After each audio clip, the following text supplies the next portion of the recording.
Hola a todos, para mi futura casa elegí una cimentación USHP, que es una losa sueca aislada.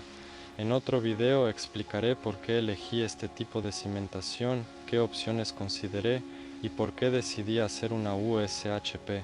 Hablaremos de la cronología de los trabajos, enfocándonos en la colocación del poliestireno expandido y el armado del encofrado antes de la cimentación. Debemos drenar en la construcción 15, poner base de arena, instalar comunicaciones y luego armar la parte sobre el suelo.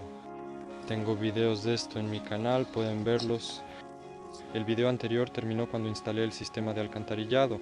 Después de montar el sistema de alcantarillado tenía que hacer lo siguiente. El nivelado final de mi base de arena lo hice con una mopa casera, alisando la superficie hasta dejarla nivelada. Para lograr una superficie casi perfecta, utilicé un nivel láser. La base debe estar en una superficie casi perfecta.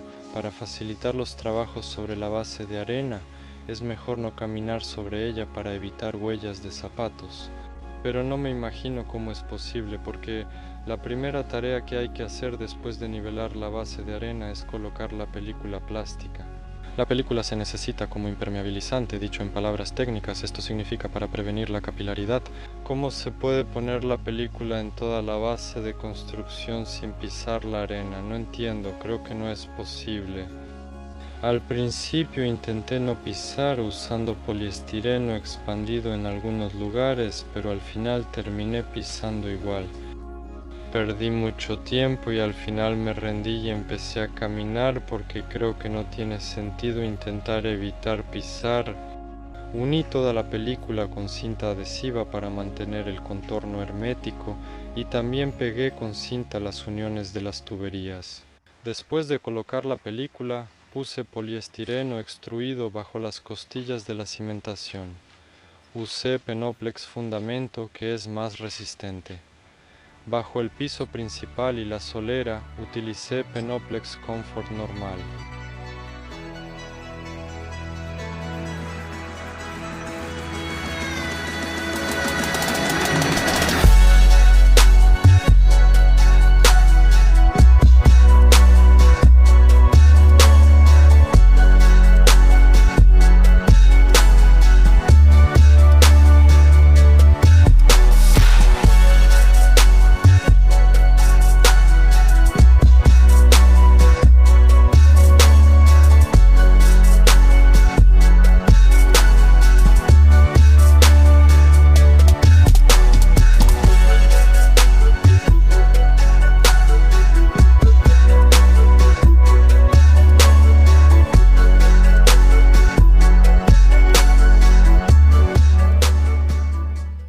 Al armar el poliestireno, las hojas deben colocarse escalonadas para evitar juntas frías, dedicando la mayor parte del tiempo a esto, porque por eso hay que cortar las hojas y en las hojas. Como tienen ranura y lengüeta, por decirlo así, en los lugares donde cortas la hoja, tú mismo tienes que hacer esa ranura o lengüeta. La mayor parte del tiempo se gasta en las hojas de 50 milímetros de grosor. Yo usé un cuchillo de oficina común. A veces olvidaba que las hojas deben ponerse escalonadas. El cuerpo busca el menor esfuerzo y es más fácil no hacerlo. Por eso, en algunos lugares olvidé escalonarlas y tuve que desmontar y rehacer todo. Al parecer, por flojera el cuerpo trata de ir por el camino de menor resistencia. Pero no se debe hacer así y hay que hacerlo correctamente. Si no fue escalonado, mejor hazlo de nuevo. En algunos puntos no lo rehice porque ya había cortado el agujero para unir las tuberías. No quería tirar la hoja porque no tenía dónde usarla, pero me equivoqué con el escalonado en 2 hojas. La primera fila de poliestireno la coloqué con hojas de 50 milímetros de grosor. Primero, el aislamiento de 50 milímetros va bajo las vigas. Segundo, mi banqueta también estará aislada y esa medida es suficiente. Bajo el piso puse hojas de 10 centímetros de grosor en 2 filas, o sea, bajo las vigas el aislamiento era de 50 milímetros y bajo el piso de 250 milímetros. Para mayor claridad, así deben verse todas las capas de la losa sueca. Las decisiones de diseño de la casa están en los enlaces de la descripción, donde pueden ver fotos y descargar los proyectos. Las nervaduras de mi futura losa sueca se formaron gracias al mismo poliestireno expandido. La parte interna lleva dos placas de 10 centímetros bajo el piso. Para el exterior corté una placa de 10 centímetros a la mitad a lo largo. El corte de las placas de 10 centímetros. En realidad, surgieron problemas y la mayor parte del esfuerzo se necesitó precisamente para cortar las placas de 10 centímetros. En uno de los videos sobre Penoplex vi una cosa así, como una sierra de mano para cortar poliestireno expandido. Yo pensé como una sierra de mano para poliestireno hasta que me encontré con la necesidad de cortar. Una hoja de unos 50 mm de grosor se puede cortar fácilmente con un cuchillo de oficina, pero una de 100 mm ya no. Y pues nada, lo corto por ambos lados, pensé yo.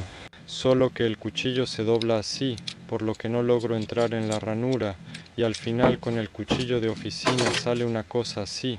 Aunque no tenga las manos completamente torpes, igual no va a quedar parejo y maldita sea.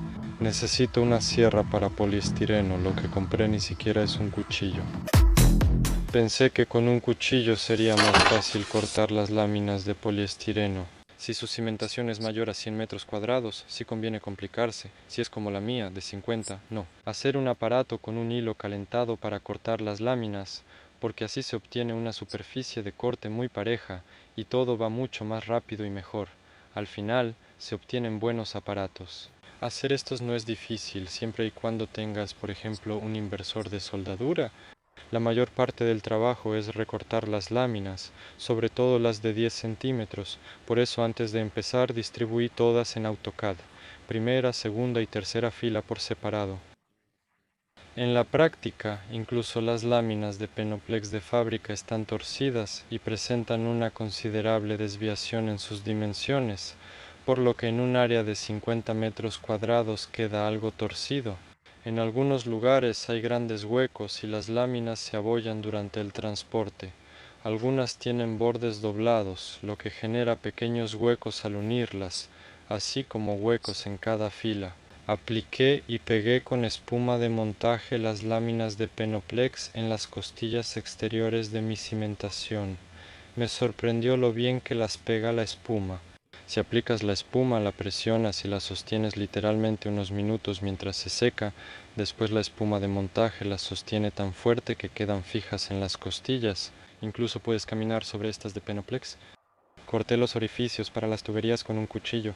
Para aislar térmicamente, lo ideal es rellenar los huecos con restos y recortes de poliestireno extruido.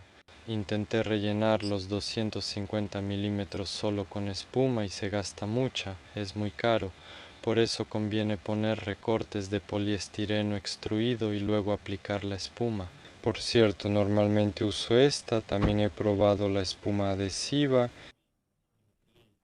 No hay ninguna diferencia, ya sea espuma normal o espuma adhesiva para pegar el poliestireno, no noté ninguna diferencia. También probé esta, que es casi 2 veces más barata y el efecto es el mismo. La diferencia es que esta es de poliuretano y la otra es solo espuma. Falló la entrega de poliestireno. Me trajeron el volumen correcto, pero la proporción incorrecta de hojas de 50 y 100 milímetros. Trajeron más hojas de 50 milímetros. Pensé que no había problema, solo juntaría 2 hojas de 50 para hacer una de 100. Pero no tomé en cuenta que habría que recortarlas. Además, se debe lograr que 50 y 100 milímetros sean compatibles, lo cual generará problemas.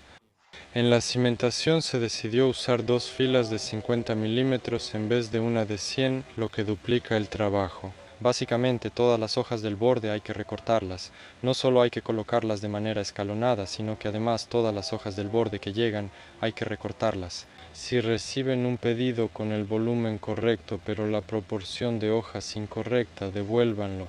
Soliciten la cantidad y grosor exactos que pidieron, porque durante la instalación se tardó mucho más de lo esperado.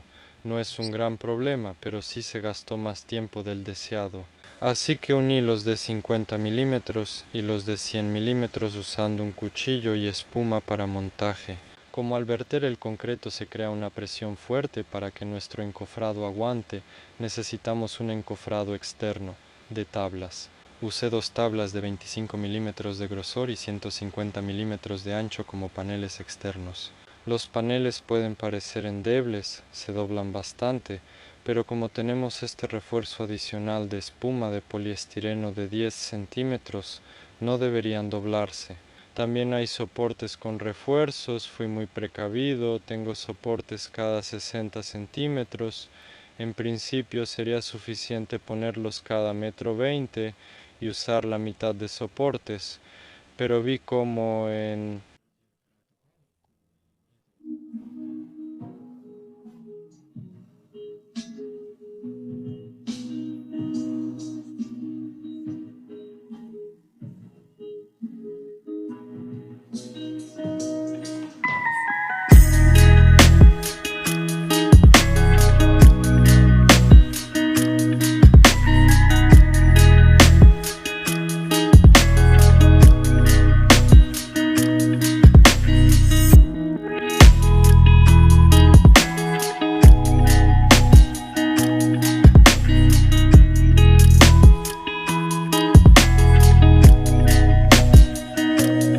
a 1,20 m va un soporte, ya que aquí se planea una losa de protección.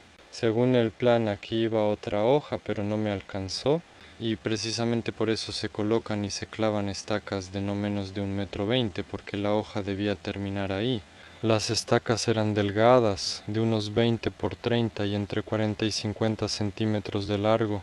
Con las estacas, un amigo me ayudó mucho. Me dio una caja entera de estacas ya hechas, así que no tuve que gastar tiempo ni materiales en fabricarlas. Como travesaños inferiores se usan tablas viejas que le sobraron a mi amigo al remodelar el piso y eran del tamaño necesario. Me ayudó mucho. La parte superior de los soportes la hice con un listón de 30 por 40 y usé tablas de primera calidad, además del listón. Planeo reutilizarlas cuando trabaje en el techo y además también voy a necesitar encofrado para el cinturón de refuerzo y los dinteles, así que las tablas se van a reutilizar. Como aquí hay poliestireno expandido y no concreto, las tablas no sufrieron daño, pueden quitarse y seguirán siendo buenas. Los soportes inferiores no están atornillados, simplemente cuando clavaba las estacas con el hacha, las ponía un poco más cerca de lo necesario, literalmente un par de milímetros, y luego empujaba la tabla hasta el tope. Por eso están firmes. La parte superior del soporte tiene un tornillo a cada lado para evitar que se mueva. Durante el vaciado, las tablas en los soportes inferiores diferían unos 10 centímetros de tamaño. Por eso, las estacas las clavé individualmente para cada tabla sin medir nada, y las barras superiores las corté en el lugar con la sierra de inglete. Pensé que esto sería un poco complicado, pero en realidad todo resultó bastante rápido, y armé todos los soportes exteriores en aproximadamente un día de trabajo. La altura de las costillas de mi cimiento es de 30 centímetros, igual que la mitad de una hoja de penoplex cortada a lo largo. Así que quedaba perfecto y se podía nivelar el encofrado. Yo nivelaba la parte superior del encofrado a propósito, así es mucho más fácil hacer el vaciado. De verdad es súper cómodo vaciar cuando el encofrado está nivelado. Son casi las 12, afuera son noches blancas, así que no tenía sentido llegar antes. El nivel no se ve para nada. Puse el nivel exactamente a 10 centímetros por encima del poliestireno. Traté de hacerlo recto, pero al final igual quedó chueco porque corté el poliestireno torcido, por eso quedó un poco chueco. Como ves, detrás de mí la losa ya está lista y el concreto bajo la lona está ganando resistencia. El encofrado fue muy confiable, incluso considerando que el vaciado se hizo con una bomba de concreto, la cual genera mucha presión en la mezcla. Por la sensación, el puntal pudo ser la mitad de pequeño. Tras armar el encofrado, atamos el armazón de acero de la cimentación. Hablaremos de eso después, suscríbete para no perderte el próximo video.